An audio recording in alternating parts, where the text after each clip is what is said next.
If you've studied English for years, but when the pressure is on, you still don't sound as articulate as you know you can be, I want you to think about something.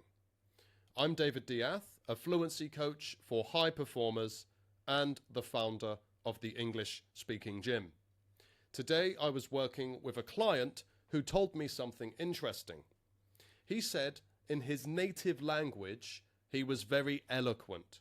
He could articulate himself very well. But in English, he just couldn't do it to that level. And honestly, I've seen this with so many people, high-level people. They know what they want to say. They're very intelligent. The ideas are there. But when they want to open their mouth, they don't quite have the words to express the thought with precision, with nuance, with eloquence. Then my client, he told me a really cool story I liked. This is what gave me the idea for this video. He said, imagine I paint a beautiful picture, but I only have 6 colors. I can still paint, and maybe it's okay. I can still communicate, but I'm limited by the colors I have available. Then he said, imagine I have 600 colors or 6 million colors. Think about how much more accurately you could create the picture that exists in your head. And that is vocabulary. Your words are your colors. The words, the phrases, using them in the right moment.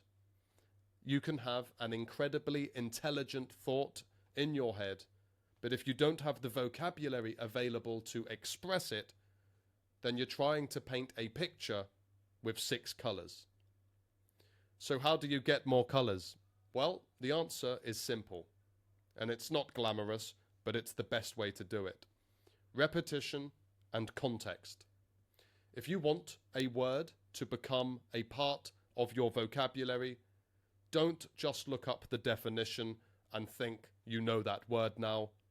Pick a word that you like how it sounds, you like how it was used, learn that word, learn what it means, find the definition, then write 5 sentences using that word in different contexts.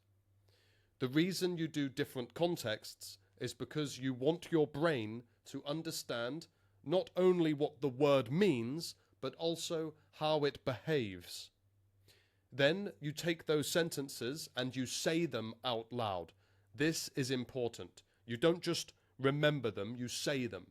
Because there's a difference between having a word in your passive vocabulary, this is where you recognize and understand it, and having it in your active vocabulary, where you can actually reach for it naturally when you're speaking. And if you want eloquence, active vocabulary is what matters here. So repeat those sentences, come back tomorrow, say them again. The same sentences, just say them again. Do it every day. Use it in conversation. Just repeat these words, these sentences. It might take a few days before they start coming naturally, but they will.